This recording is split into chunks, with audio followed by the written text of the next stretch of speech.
আসসালামু আলাইকুম। একটা ভিডিও চালু করতেছি, শুনেন কথাগুলো, তারপরে আমি বলতেছি। প্রথমত আমি প্রতারক নিয়ে কয়েকটা কথা বলতে চাই, তারপর সলিউশন দিতে চাচ্ছি ইনশাআল্লাহ। ফার্স্ট অফ অল দেখেন, প্রতারক প্রতারণা করে ভাবে যে কেউ ধরতে পারবে না। I am the best. সব চোরই মনে করে। হ্যাঁ, no one can catch me, আমি আমি সেরা।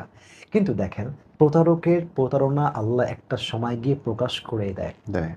একটা সময় গিয়ে প্রকাশ করে দেবেন।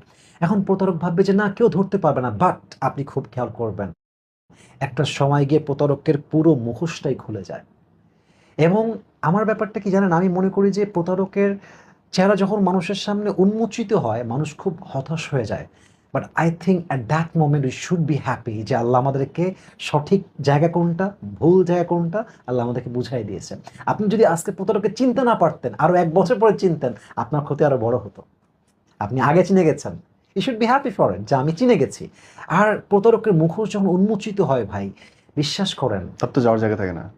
যাওয়ার কোন জায়গাতে। এবং আমাদের মনে হয় কি জানেন, যে এই মানুষটা এইরকম, I can believe this, no this person is not like that, I can believe that, no this person is good. কিন্তু যখন প্রকাশ হয়ে যায়, ওটা কে প্রকাশ করে? আল্লাহ প্রকাশ করে।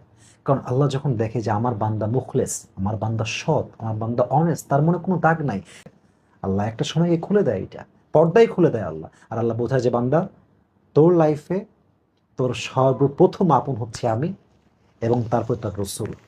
এছাড়া তোর পৃথিবীতে যত ভালোবাসা তুই দেখতে পাস, সবগুলোর পেছনে স্বার্থ ছিল, আছে, আগামীতেও থাকবে। অতএব প্রথম কথা, প্রতারক যদি ভাবে যে না, I will cheat and nobody can catch me, এটা ভুল কথা। আপনি একদিন ধরা পড়বেন, পড়বেন, পড়বেন, there is no doubt in it. First of